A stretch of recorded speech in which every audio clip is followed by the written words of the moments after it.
Hello everyone, welcome to my YouTube channel Shriji Mathematics Classes. In this video, we are going to start a new chapter of class 9, chapter 10, Heron's formula.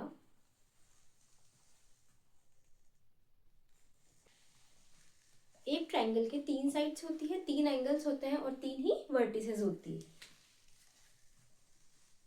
Side तो होगी ए B, B C और A C. Same A B, B C और A सी, ये तो होती है तीन sides. उसके बाद तीन angle, angle A, angle B, angle C, angle A, angle B and angle C. और तीन वर्टिसेस हो गई ए, बी और सी. तीन वर्टिसेस हो गई. अब इस तरीके के ट्रायंगल्स गिवन हो जिसके अंदर हमारे पास बेस हो और हाइट हो. बेस गिवन हो और हाइट गिवन हो तब तो इजी रहता है एरिया फाइंड करना ट्रायंगल का. Area of triangle A B C is equals to half into base into height. और सेम इसी तरीके इसमें भी area of triangle A B C is equals to half into base into height. Easily base और height दोनों चीज given हो तो हम एरिया फाइंड कर सकते हैं ट्रायंगल. बट ऐसा कोई केस जिसके अंदर हमारे पास सिर्फ ओनली तीन साइड्स ही हो, तब उसमें हाइट ना हो, तो हम उसका एरिया कैसे फाइंड करेंगे आगे वो देखेंगे. एक ऐसा ट्रायंगल जिसके सिर्फ साइड्स गिवन हो तो उसका एरिया कैसे फाइंड करना है. Sides A B, B C और ए सी, तीन साइड्स है. ए बी का मेजरमेंट ए मान लेते हैं, बी सी का बी और ए सी का सी. तीनों मेजरमेंट, तीनों साइड के मेजरमेंट हो गए ए, बी और सी. अब इसका एरिया कैसे फाइंड करें.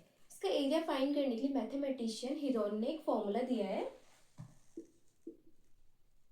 Area of triangle is equals to under root S, S minus A, S minus B और एस माइनस सी. अब इसमें एस क्या है. एस है सेमी पेरीमीटर, यानी कि पेरीमीटर का हाफ. जब तीन साइड्स हमारे पास गिवन हो तो हम उसका पेरीमीटर फाइंड करके डिवाइड बाय 2 कर देंगे तो सेमी पेरीमीटर एस आ जाएगा. एस आ गया तो यहाँ पे एस की वैल्यू रखेंगे. फिर एस माइनस ए, ए की कोई वैल्यू गिवन होगी. एस माइनस बी, बी की कोई वैल्यू गिवन होगी. एस माइनस सी, सी की भी कोई वैल्यू गिवन होगी. तीनों वैल्यूज गिवन होगी तो इजीली हम एरिया ऑफ ट्रायंगल फाइंड कर सकते हैं. S is equals to A plus B plus C. Perimeter होता है तीनों साइड्स का सम करना, तो सम कर दिया डिवाइड बाय 2 ये होता है. और ए, बी और C are three sides of the triangle. और ए बी सी ट्रायंगल की साइड्स होंगी. और ये फॉर्मूला मैथमेटिशियन हिरोन ने दिया था, इसलिए इसको हिरोन्स फॉर्मूला भी कहते हैं.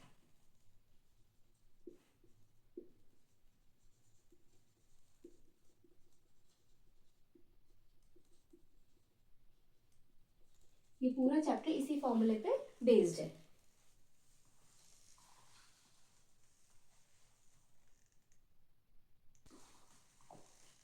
एग्जाम्पल से समझते हैं कि एरिया ऑफ ट्रायंगल कैसे फाइंड करना है. तीनों साइड्स गिवन है. Area of triangle A B C, Heron's formula का यूज करेंगे. S, S minus A, S minus B और S minus C. Under root के अंदर आएगा S, S minus A, S minus B और S minus C. S find करने के लिए ए गिवन है 8 सेंटीमीटर, बी गिवन है 13 सेंटीमीटर और सी गिवन है 11 सेंटीमीटर. तीनों साइड्स गिवन है. एस, एस होता है तीनों साइड्स का सम डिवाइड बाय 2, यानी पेरीमीटर का हाफ. तो ए बी, ए है 8 प्लस बी है 13 plus 11 by 2. 32 divide by 2 16 centimetre. S आगे 16 सेंटीमीटर, फॉर्मूले में वैल्यूज पुट कर देंगे. Area is equals to under root 16 minus A की वैल्यू है 8 16 माइनस बी की वैल्यू है 13, 16 माइनस सी की वैल्यू है 11 और एरिया की बात कर रहे हैं तो सेंटीमीटर स्क्वायर में आएगा। Area is equals to under root 16 into 16 minus 8 करेंगे 8 इंटू 16 माइनस 13 3 इंटू 16 माइनस 11 हो जाएगा 5 centimetre square. Area is equals to under root. अब अंडर रूट को प्राइम फैक्टराइजेशन से सॉल्व करेंगे। 16 लिखा है तो 16 को सॉल्व करेंगे पहले। ये 8 टाइम्स 4 टाइम्स 2 टाइम्स और ये 1, तो 1 2 3 4 1 2 3 और 4। फिर 8 को सॉल्व करेंगे।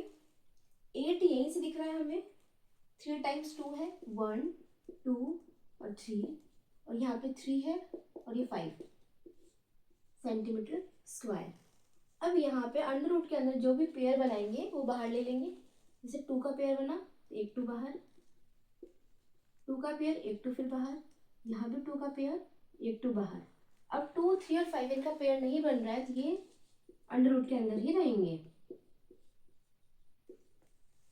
Then area is equals to 2 2 4 और 4 2 8, 8 और अंडर रूट के अंदर 5 और 2 को मल्टीप्लाई करने पर 10 बनता है, इंटू 3 30। तो यानी इस ट्राइंगल का area 8 under root 30 centimetre square आ जाएगा।